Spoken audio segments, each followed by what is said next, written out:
Game of Thrones Season 8, Episode 3, The Long Night.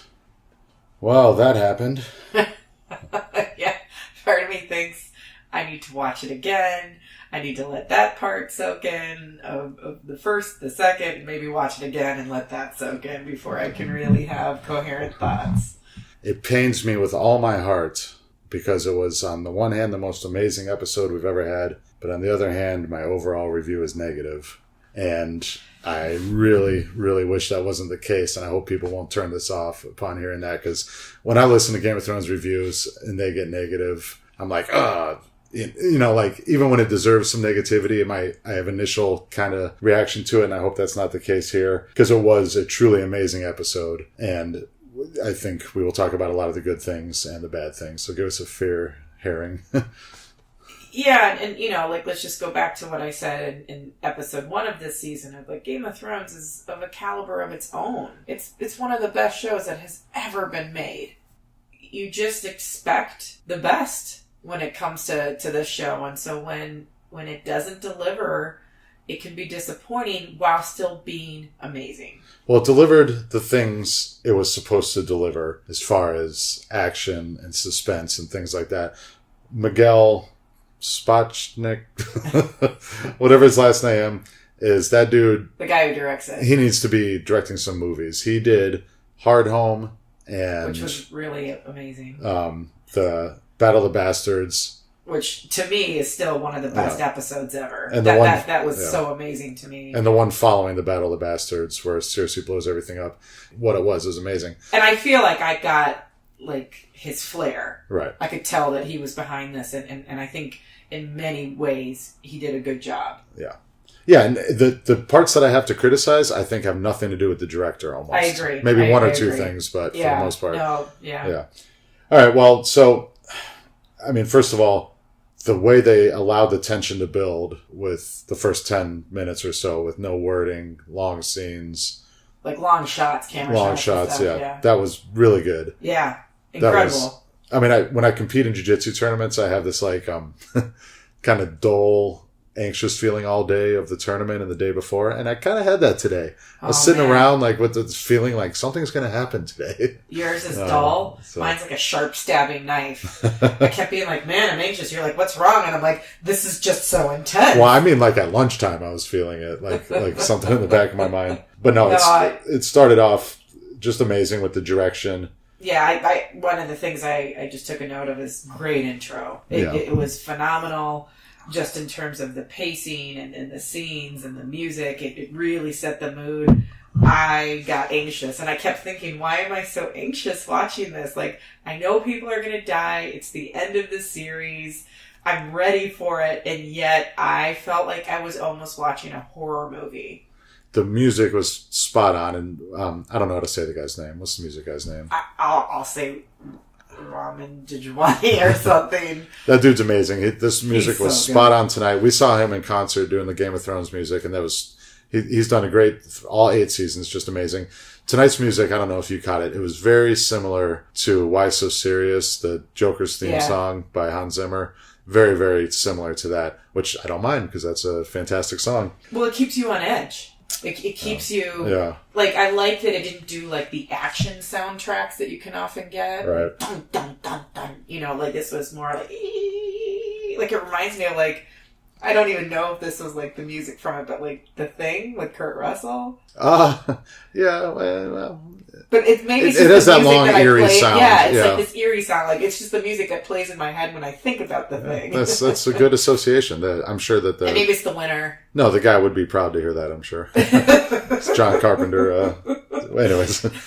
But yes, it was a great way to start out. Again, some of these really long shots. I mean, we start off with Sam, but if you watch, it takes us to a couple other characters. And from what I could tell, it was all one shot. And so that is something that you and I always truly appreciate. Yeah. So Melisandre shows up, which we knew she would in some capacity. I didn't expect her to be the first. She wasn't the little girl in the crib. Yeah, no. I didn't expect her to be the first person. I thought she was going to be the Deus Ex Machina that shows up at the end to kind of save the day in some fashion. At first, I was like, what are they going to do with her? How is this going to be? I liked what happened with her. It just, oh, God. There's so many points I can bring this up, but I'll bring this up for now.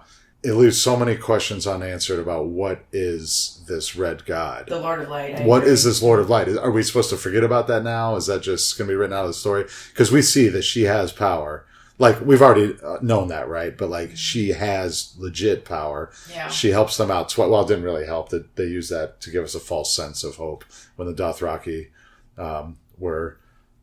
Are we talking about that now, the Dothraki? Well, she lights their swords on fire, and then... Which was cool. I mean, genocide happens 5 minutes later. So, okay, like, hang on. So, in terms of, like... We watched Inside the Episode with the show creators, and they said that they wanted to give us, like, this...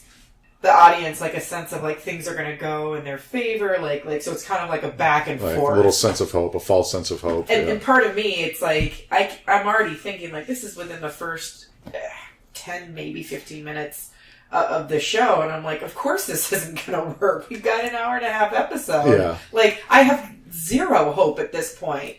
And so, visually... It was breathtakingly beautiful. I loved all their swords going up. I kept thinking how tired all their arms would get because they had to keep holding it up or they'd set themselves and their horses on fire. And I just kept thinking, who decided this? I am not well versed in warfare. I will be the first to tell anybody, but this was dumb. Yeah, and running headlong into the dark. Let's annihilate one of Dany's great armies. Yeah. Let's annihilate the best warriors of almost like the entire Dothraki people. This was like... Yeah, that's probably it. Genocide, yeah. Yeah. And it just was so poorly planned. And I'm just shocked because we have a lot of, like, battle-hardy people here who know better. I get that it was to draw the Night King out and make things last as long as they could until they have their opportunity. This is so not it. In my opinion. So that's where this episode started to, like, not lose me. That's not the right way because I was there until the end. There's so many parts I liked. There's just some parts where I'm like, well, that's just dumb. I don't understand this. Like, this show has a capacity of writing such amazing scripts and doing a great job. You know, like, look at how they did the Battle of Blackwater. Look at how they did the Red Wedding. Look at how they did Battle of the Bastards. And then, wait, what? This is what's supposed to be one of the best episodes, like the culmination of the series, and yet... Well, so, to be fair, when I watched the Battle of Blackwater and the Battle of Bastards, I did always have the thought, like, is it really better to be outside the castle than inside? Which, I can't comment enough on medieval warfare, right?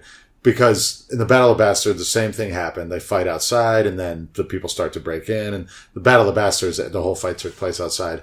But it basically, everybody outside the castle was sacrificed for... They should have just all been inside. Like, we know that Stannis held off the Tyrells for a year by being holed up in the castle. Yeah. It just seems like being in the castle is the best strategy. I think they had too many people, so it was impossible to have them all in there in the first place. Like, I think it was the last episode where we see a bunch of tents of these armies. Like, there's no way that the castle can house, 15 to 30,000. I don't know how many people they have there, but all the people. So, like, that was never an option, but there could have been way more people in there. But, so, like, I guess just to kind of stick with, like, how we're going here, like, that Dothraki horde going in there, and they're supposed to be some of the best warriors, and just...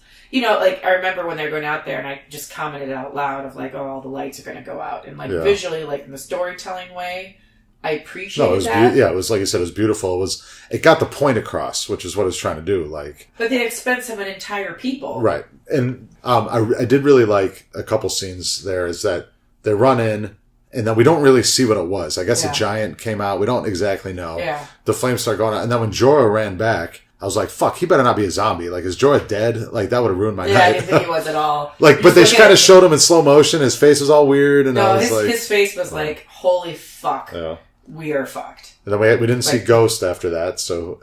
he'll be back next episode. I think so, too. That a few Dothraki came back, not many, a dozen or whatever, I thought was more unsettling than none coming back. Because these are, I agree. They came back, they were like, fuck! Yeah. The few that were smart enough to leave. Yeah.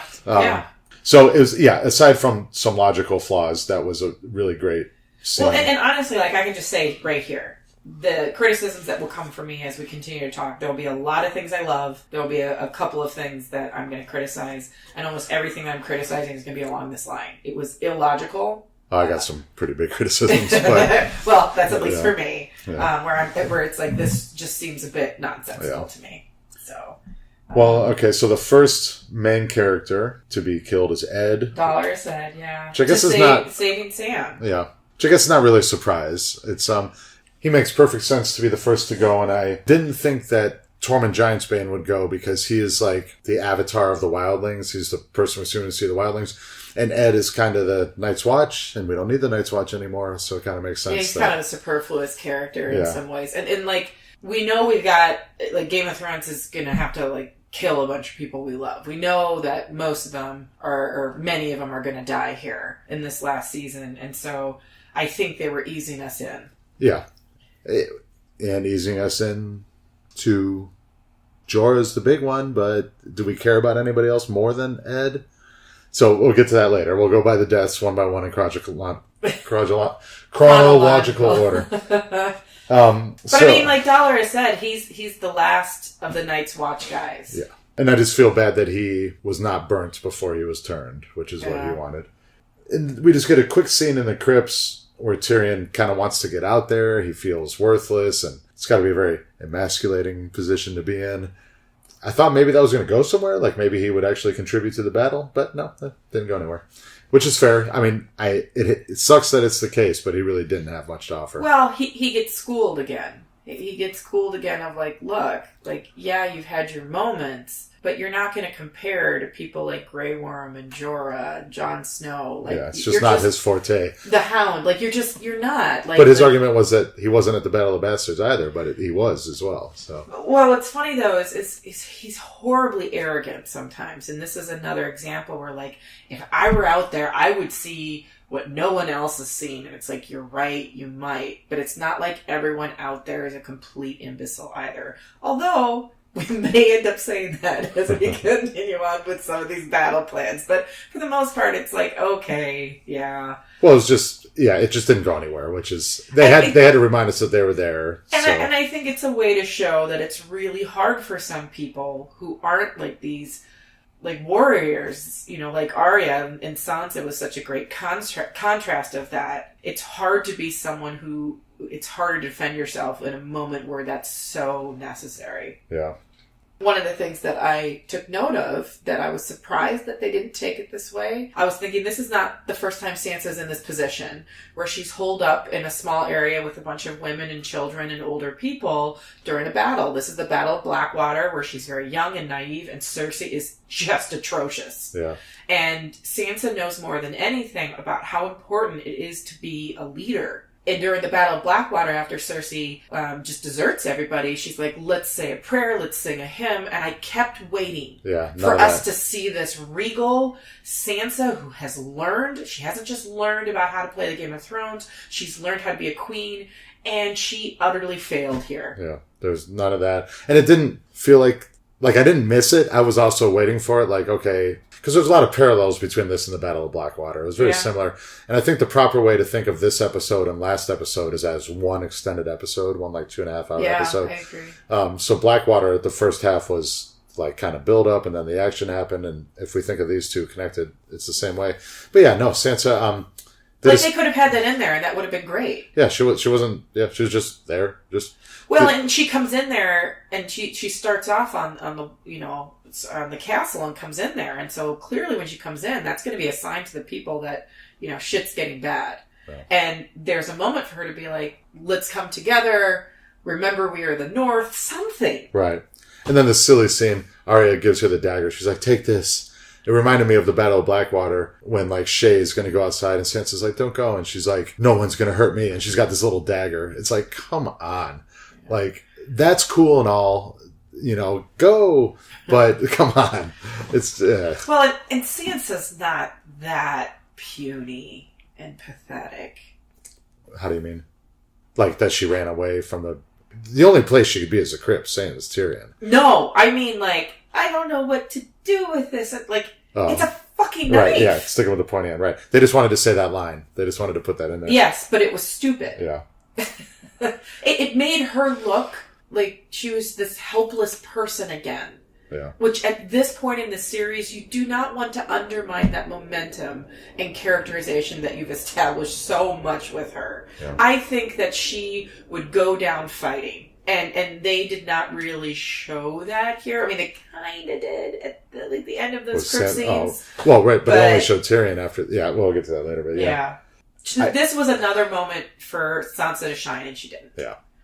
I will say I didn't expect Lyanna and Jorah to die. So Lyanna was the second to go. Yeah. So I don't know what's left of the Mormont family, if anything. But what I will say is the show has gone out of its way to reveal to us viewers that House Mormont is incredibly small when they decide to join Jon and Sansa before the Battle of the Bastards. They're like, we will be with you, and they're like, how many men? They're like 56 or something like 60, that. 62, they're incredibly whatever, small house, and yet they played some of the biggest roles in this battle. I give a thumbs up to the House Mormont. Yeah, they punch above their weight. I think that's the saying. Like, sure. Yeah, they're way out of proportion as far as what they bring to the table. From Gior, who died in season 3, I think, to Jorah and Lyanna.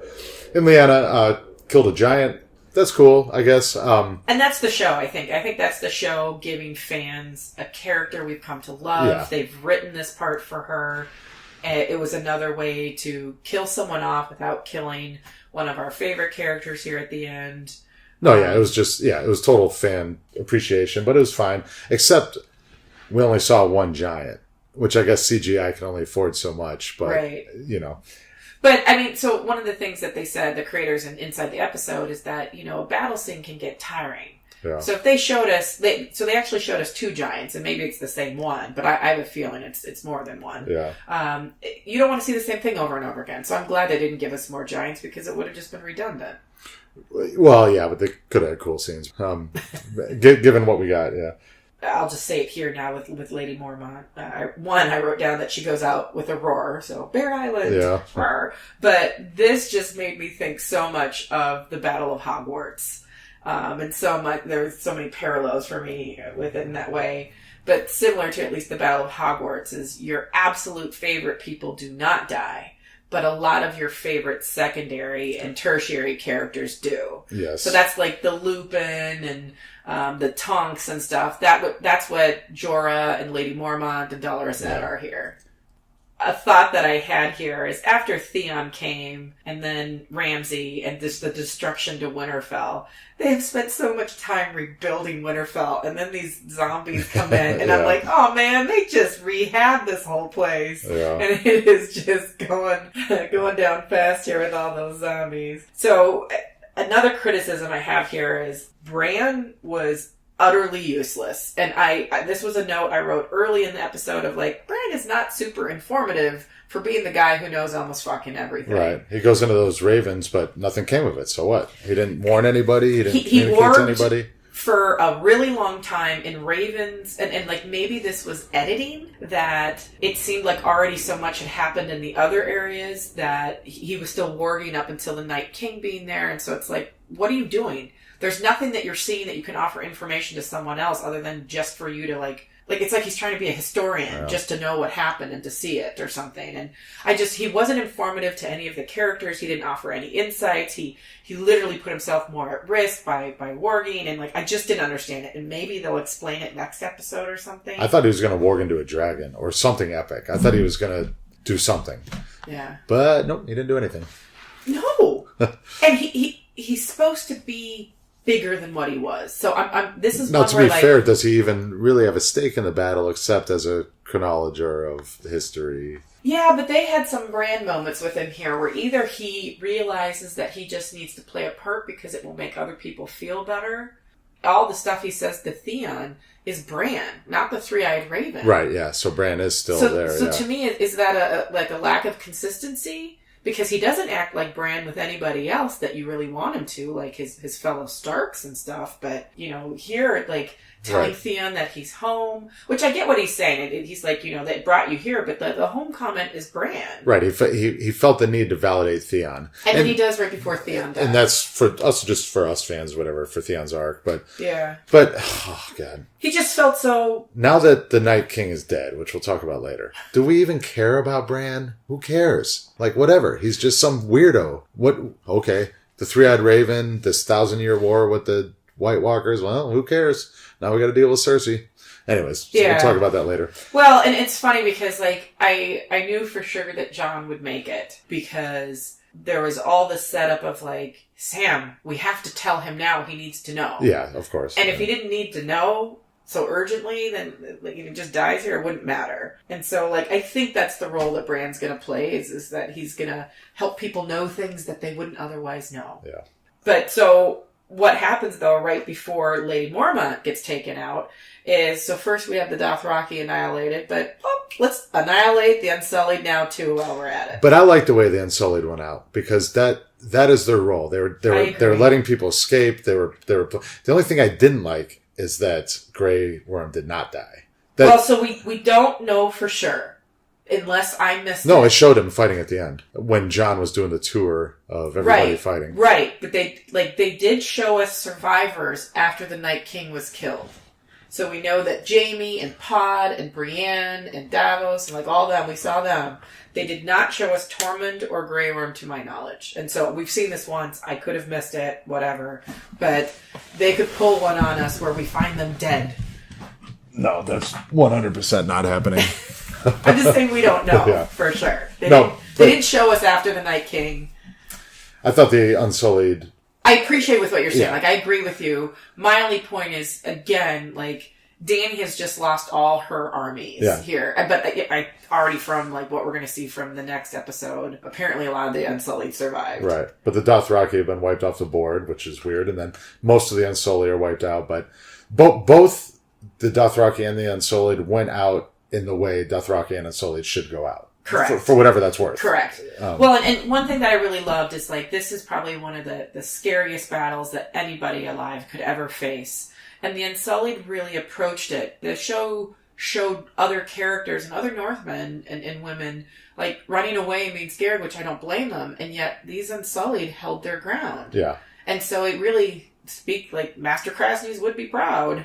And one of the great cinematography and shots that I loved was as people retreated, they closed in after the final people who were retreating went in, and they still faced that way, and then they closed in any gaps. Like, they were just, it was great visual storytelling with that, and well, they're not just these mindless robots, though, and I think the show has gone out of its way to show us that with Grey Worm. Yeah. That he's a person and he cares, and you have to kind of extend that to a lot of these other Unsullied, too.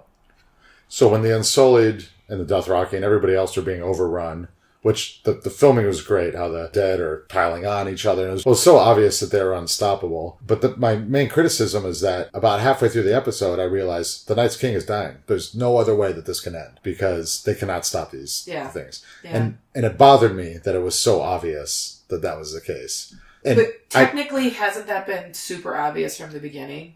Once we realize, like, Hardhome of what he... Well, yes, that the Night King would have to be stopped for the dead to be stopped was obvious, but that he was going to die tonight, there's a lot of reasons I don't like that, but the main one is just halfway through, all the suspense was taken out for me, except for which characters do we like are going to die, but I knew he was going to die tonight, and that was the end of the Whites about halfway through, which was an unfortunate thing to realize. It took out almost all the suspense for me. How else should it have gone? They should have kicked their ass and the survivors left Winterfell. Yeah. 8.5 seasons for that. I don't care about Cersei. I don't care anything else anymore. Well, I mean, I think part of maybe where the show is going with this is like, yes, this is the real war. They could have just ended it here. But what they're trying to show is as long as there's still civilization, the Game of Thrones is going to be played. And that's what we get to see. We get to see the Game of Thrones. Yeah. And so this was always, most of the show has not been the White Walkers and the Whites. We've had elements of it throughout as an additional storyline, but predominantly the show has been this Game of Thrones. I thought the whole point of the Game of Thrones is that it's so petty, it doesn't matter. It still is. When there's this existential threat coming. Because they're going to go right back to it now that this is over. Well, I know, so it just shows... But what do you want? Like a big kumbaya of like, we have just... Well, no, but what was the point of having the White Walkers at all? Why didn't they just... Because the White Walkers, to me, were the least interesting part of the story. I prefer the intrigue and stuff. So they should have just had Baratheon versus Lannister for 8 seasons. You know, the White Walkers are just there for nothing. But I think it brought a lot of people together who would never have come together under different circumstances. So what? They could have written that in 10 million ways. They could have right, but they did it this way. And it was pointless and stupid. I disagree with you on this one. I had a good idea going into this episode without even knowing, like, before anything happened, that this was probably going to resolve today. Yeah, We've got 6 episodes. This one, next one, and the next one, I believe, are all an hour and a half long. Like, I was like, yeah, this is going to end, and then we're going to get the battle down there, and then we're going to get the resolution of everything after the battle and Cersei is defeated and all of that. So I would have just rather have had more intrigue between houses. Just, what was the point? I don't know. Part of me is like, maybe sleep on it. See what you think. All right, so Beric, it had to happen at some point. This is the end. Beric was killed. I thought he was going to be killed against the Night King, but no, apparently he was brought back 7 times to save Arya. To kill the Night King. So one of the comments I made last episode is he better have his death. We were talking about that he's going to die this episode, and his death better have, like, good meaning in terms of with the Night King. And it did. Ugh. One thing I will comment just right before this. The story would be exactly the same if Beric had never died. Exactly. And John died. Who cares? For what? There's nothing to do with, like, it would have been exactly the same. They could have had Alistair Thorne and those guys just beat him up, and the story would be exactly the same. But then John cannot be relieved of his vow of the Night's Watch. But the Whites are dead. The White Walkers are dead. Now, yeah. But he left the Night's Watch long before then. It's until you die. It was the way to release him from his vows. Sam is no longer a man of the Night's Watch, and he didn't die. It doesn't matter. Well, he was a man of the Night's Watch. He was.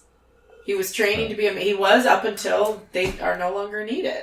Well, Beric and John, to me, dying serve no purpose. I think Beric is, again, another one of those secondary characters that has to go, that they show you the death, because so many of them were being slaughtered. So many. No, he had to die in this episode, but I mean, he didn't need to die the 7 times before. Who cares? Oh. He could have just lost a finger or got his toe kicked in. I thought the Night's King would try to bring him back and it would backfire. Something interesting that had to do with him dying. Some weird thing. But no, he just saved Arya, which the Hound saved her too. He didn't need to die. The Hound picked her up, which I did like that scene. He carried her the same way he carried Joffrey in season 2 or 3 or whatever. The Hound is in his fear mode, his PTSD mode, and Beric keeps trying to reach him, and the only way he can is by pointing out Arya. And the moment that the Hound sees Arya, it's like this paternalistic side kicks in. And it brings us back to their beautiful relationship that they form, that's just so straightforward and yet complicated. And it's what brings him out and gets him back to where he needs to be. But Beric helps get him there. It wasn't just to save Arya. Like, I get what you're saying. Maybe it's part of this intrigue of, like, the Lord of Light or the Red God, of kind of just saying, like... I bet you the Red God is not mentioned again in this series. That'll be annoying. I'll bet you $1. I hope we get, like... I'm okay not knowing more about the Night's King and things like that. I get that the Children of Forest created him to battle the First Men, and then it ended up bringing them together because he got out of control.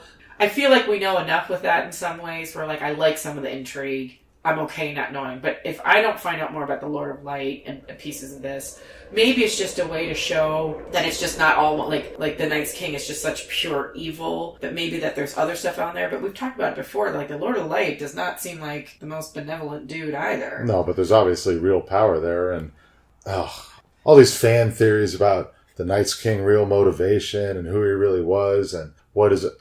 Nothing. Doesn't mean shit. Well, here's the thing. We still have...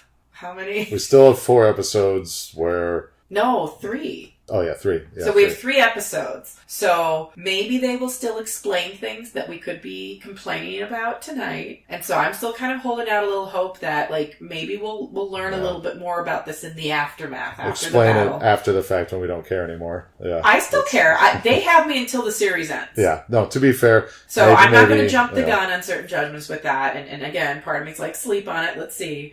But maybe they'll explain some things. If they don't, this is me saying right now, that'll piss me off. That'll be one of the ways to, like, end the show on a horrible note. To be like, yeah, boop, boop, boop, boop. No. Here's a nice little bow. Everything ends nicely. I wish I was as optimistic as you. I still. So it sounds like you didn't like Beric. Beric is a great character. I liked everything about it. Even the way he died was fine, except for the fact he didn't need to die 7 times. It added nothing to the story. Yeah, but you could say that about a bunch of things. Well, I could say that about John. which I still stand by. But again, something might change. But to me, it doesn't bother me the way that it is you. I think it was just a way to illustrate that Beric had an important role to fill, and he couldn't die until that happened. And then he died when he did. And so, like, was it necessary for Lady Melisandre to have said that out loud? I felt like it was pretty obvious. But to say what? He fulfilled his role. Oh, yeah. Well, yeah. Just telling us in case we didn't get it right. Yeah. Once she said that, that's where I think I said aloud to you, oh, Arya's going to kill the Night's King. Well, and then Melisandre told us that she was going to kill the Night's King. But that's just when I knew, like, for sure. Oh, yeah, no. It was... That's how that was going to go. Yeah. That it wasn't going to be Jon and stuff, and then, you know, then the blue-eyed thing. Like, that's part of my criticism, at least with this part here, is, like, they didn't need to narrate that so much. That show me, don't tell me kind of thing. No, yeah, like I said, all the suspense for me was gone at that point, except for, is somebody else that I like going to die? That was the only suspense left. But as far as how it was going to end, all gone. So, really quick, just right before the scene when Beric dies, we see Arya in the library, if you will. She looked a little too scared for me. I get that she just took on 30 of them, and now she's scared of a few. Well, and it's Arya. Yeah. She went through a whole bunch of shit to get to where we are. I get that it's a bit disconcerting to see the army of whites that she did, but they made her look a little too scared for me. I think there's a difference between regaining your composure. That's not what I saw here. So that annoyed me a little bit, especially since it was almost like they were trying to make you look left while they went right with her character here to kill the Night's King. No, I didn't like the change in momentum. It's like, even in the after show credits, they said, oh, we wanted to change the momentum, and which I get, but it was like, to me, it just dulled everything. Well, it doesn't do her character justice. And maybe this is just the feminist in me, where it's like, we see all these men like Jon Snow, who's just, he's about to take on Viserion and be like, all right. And we don't see him have to do that. The Hound. Yes, but he's got PTSD, man. Like, it's like Theon. Like, that's not the same. Yeah. And here's Arya, who's this total badass woman and one of the best badass women we have in this show, other than Brienne. And she starts literally running around like a scared little girl. And then all of a sudden, though, she's got it all going on and kills this badass motherfucker. Like, come on. That could have been shot a little bit differently. It was probably what she was told to do. So, like, my criticism of course, is the writing, probably. Yeah. No, everything wrong with this episode was the writing, not the directing or the acting. I guess I liked that the Night King got hit with Dragonfire. And I love that. Well, what I liked is that he smiled. He was like, okay, I'll humor you. Right. But, okay. He's got a sense of humor, which I guess is cool. So he has emotions, but I think I think he likes messing with people, and I think he thinks Dany thinks she's got it all coming together here, and he just wants to take a moment to be like, nope.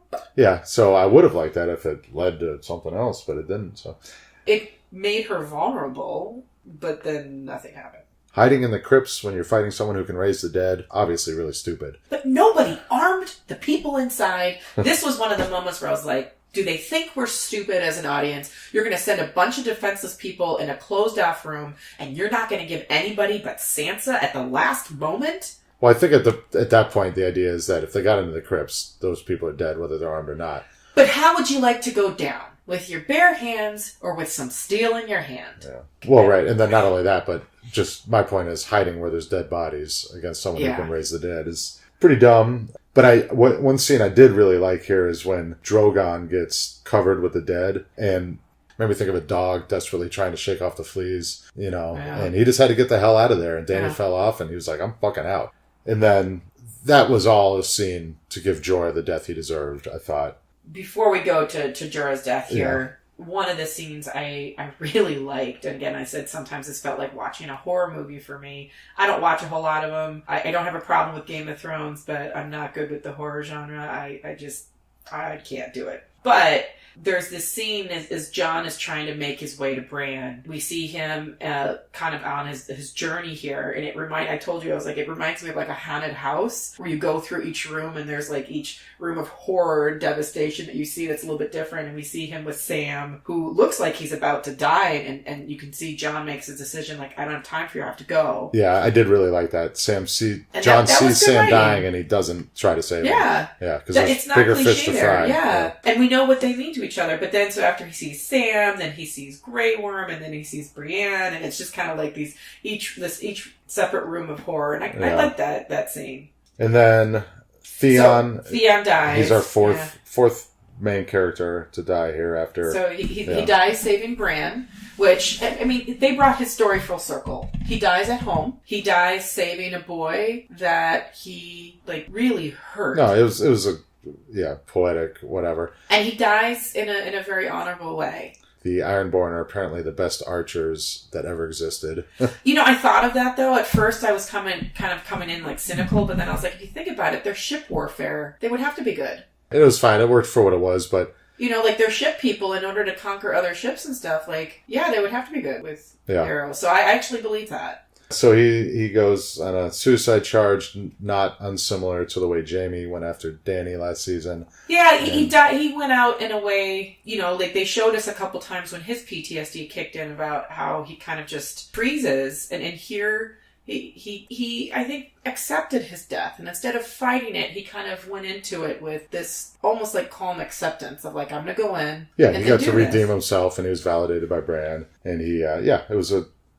good way to go. If only he'd have just stood there for 2 more minutes, he probably would have been fine. But I think there's a difference between feeling active and a more passive role, and this was him being active, him deciding, and I get that. So I don't have any complaints about that. Arya is apparently Azor Ahai. Not that the show cares who that is or that it means anything, but I have zero problem with Arya killing the Night King. That's fine. That's exciting. Whatever, but I don't know. What do you mean? Well, what do you know? what are you saying? What don't you like? It was just so... Well, 1, we knew it was going to happen halfway through the episode, which I didn't like. And then 2... But maybe there's like several million people out there who didn't know. Yeah. And then 2, just so anticlimactic. I will bet you... whatever adults in our relationship can bet that the books will be extremely different from this. I do think that they will be. Now, I know that GRM told them the ending, and they're following it in some sense, and maybe they mean the ending, but I don't know. They had a lot to play with here that they could make their own. Yeah. So this is one where I'm not sure if Arya kills the Night King, or in the books, or... they just liked that storyline better. Right. And it's always possible that George R. R. Martin has said multiple times that prophecies are tricky things, but apparently Arya is the prince that was promised. She's not Targaryen. She's not ice and fire like Jon is. She's just a Stark, which is cool, but she's the prince that was promised too, I guess. We'll never find out because that's the end of the real war that matters and everything. All right. I mean, again, we still have 3 episodes. Let's see what they explain. Yeah, so I guess... So I mean, I think what's hard here is you might be conflating the books and the show, where the show has not put a lot of time and effort into this, what we're talking about, of like the prince that was promised and stuff. Like there's some with Lady Melisandre, there's some things, but I think for people who've never read the books, this fits together nicely. And so it could very well be so different in the books, but like they have so much more investment in some of these other things that... Well, she might kill the Night King in the books too. I'm not saying that that's not going to happen. I just... I don't know. I did like that Jon was trying to get there and he couldn't. Yeah. Like, that was, I guess, kind of cool. Well, and it would just be too cliche. Yeah, it would have been expected. And I guess Arya killing him is unexpected in some sense, except that they told us it was going to happen. But it's also just undeserved. I have no emotional attachment to Arya and the conflict with the dead. She didn't even know the dead existed until like 4 episodes ago or whatever. She's never seen him before. There's no... It's like if you watch some movie like Predator or something and Arnold's fighting the Predator and then the Predator is actually killed by somebody else that we didn't realize, like that another soldier or something. Like the payoff... I don't take it that way. I really don't. I have like a different view on it. At least it explains how she, the whole point of her becoming this major assassin led up to this moment. The same way that Bran says to Theon that everything you've done has led you to here. So all the horrific things that Arya endures and how she gets hardened and trained into be this great warrior is for something like this. And I think the show has done a great job setting that up. And just because she hasn't directly dealt with them, like Dany's no different in that respect. Well, I didn't think Dany was ever going to kill the Night's King. The only one, though, is Jon. And it gets old of him always winning and well, coming out I do on agree top. with that. And I guess a better film analogy is, do you remember No Country for Old Men? It's a fantastic movie, except they build up for an hour and a half. Who's the guy that plays Thanos? Josh Brolin. For a second, I was like, wrong movie. They build up for an hour and a half. Josh Brolin versus Antoine Chigurh. That's the character's name. And then Josh Brolin is killed off screen by some drug dealers. It's like they might as well have had Jorah kill the Night King, as far as I'm concerned. No, because it's so apparently this is where the Night King was created. So he dies where he was created. Like, they're being poetic. This is the Stark home. A Stark kills him. Jon is going to be known as a Targaryen from here on out, not as a Stark, really. Or I just, again, I think you and I just are going to have different viewpoints on this one. How she got in there, so, like, the Night King has his ultimate warriors that they did not show them fight anywhere, although in other episodes we see them fighting. Yeah. So his little henchmen and all of Craster's boys of the White Walkers are all behind him, and yet Arya sneaks up on him. That's just something where, like, no, you should have shown us a little more there. That was a bit dumb. I love that she killed him. I even liked how he grabbed her. Yeah, I will admit for a second there, I was like, oh shit, when he grabbed her. Because I thought she was going to throw a spear through him or something. But then they gave us that scene back in season, 3 or 4, where they take Craster's baby and the Night's King turns him into a little baby White Walker. That's not in the books, but who cares? What's the point? They might still explain Yeah, that. they could have just left that out and nothing would be different. Maybe it's intrigue to get us to hear it and now. Yeah. I don't know. Alright, so Jorah is killed, and I guess that's the big death, which I gotta say, I like Jorah. I probably like Jorah more than most people, and I was sad to see him go. But that's the big death. They gotta give us somebody bigger than that. Here's the thing. We're going to have big deaths up until the end. I think they're just spacing us out. So some are going to die here, and then some are going to die next episode, and some are going to die next episode. But a lot of these characters that we love aren't going to make it. Yeah. You said that if the Unsullied and the Dothraki were going to go out a certain way, that's the way that they would want to. Yes, Jorah went out This is properly. literally the best death for Jorah. Yeah. It was kind of powerful, I guess. I was a bit sad. Yeah, well, I like Jorah, yeah. I was sad for him too, and the more my family, as we already discussed. But even, like, just the devastation on Dany's face, and then, Drogon shows up, and, his tail's between his legs, and he kind of encircles them and puts his head down like a dog. Like, it's a touching scene. I think, similar to Theon, it was a great death for him. I don't know if it would have been... I mean, you made a comment that, like, if there was ever a time for him to show up for her, well, I guess in the pit, too. But, like, that's Jorah for her, is he always finds her and protects her and does it. Eventually, it was going to kill him. Oh, yeah, he delivered. Yeah, it was fine. Great. And, yeah, it's our big death for this episode. But there will be more. We're not done yet. So, like, they might still close up a lot of these You don't feel like the storylines. wind has been taken out of the sails at all after this episode? Like, do you really care now if Euron kills Jaime or something? I feel like this is okay. It had to end at some point. Like, the existential threat is gone. Like, people we care about might die, but humanity's going to survive. The big threat is gone.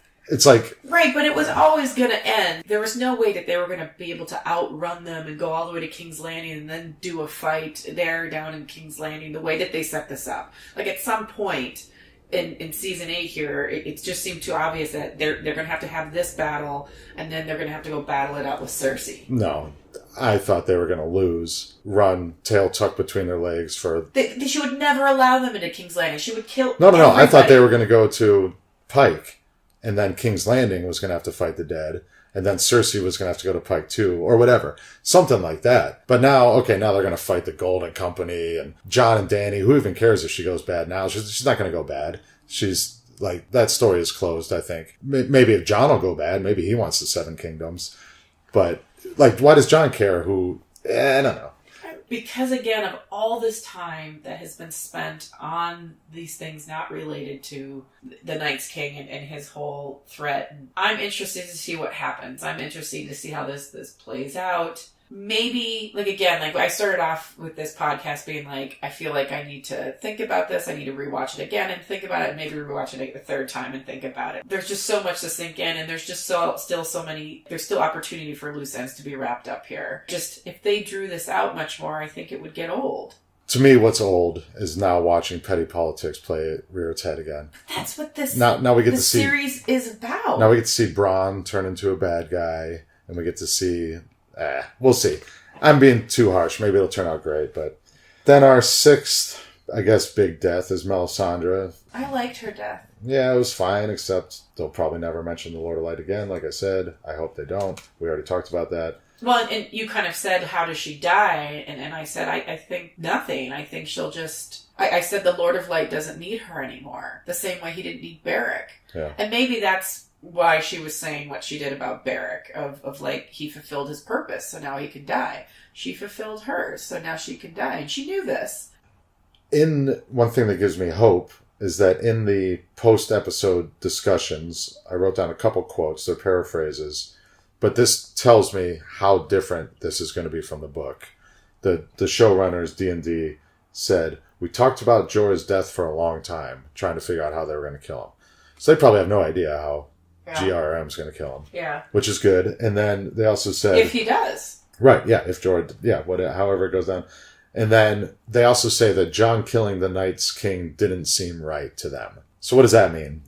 Did George R. R. Martin tell them to do it the way they did? I don't think so. I just think that that's the lead up of the storyline up to this point, that it's just going to be Jon. And to your point of what you were saying before of like deserving with Arya is that Jon has encountered him over like the show has led us to Jon being the guy here to do it in so many ways. And I think to them it's like, well, it's more of the same.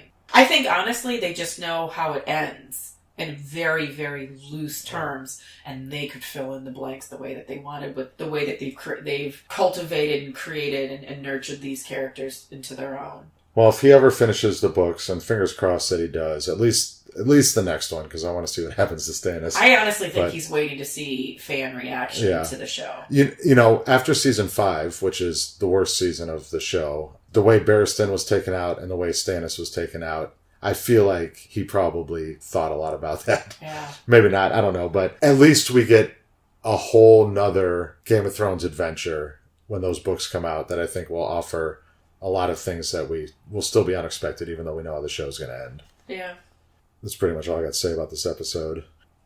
I just didn't like the illogical parts with the warfare. I think it could have been done better. I think some of it was just for show, and that's often some of my biggest criticisms of anything to do with the show is there's just a little too much fanfare happening sometimes, where if you just stick to really good writing and characters and bringing that together, you'll be fine.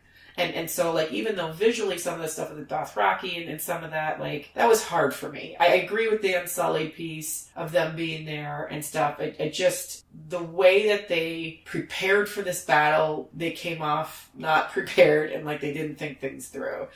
So, season 5 is when the show deviates from the books because it catches up to where the books are. And I think whoever's writing these episodes, Dan and Dave, have been exposed as shitty writers compared to GRRM. Because the first 4 seasons are amazing. They're pretty good, yeah. And then the writing just falls so deep in Well, a ditch. and George R. R. Martin stopped writing. I think he wrote at least one episode a season up until then.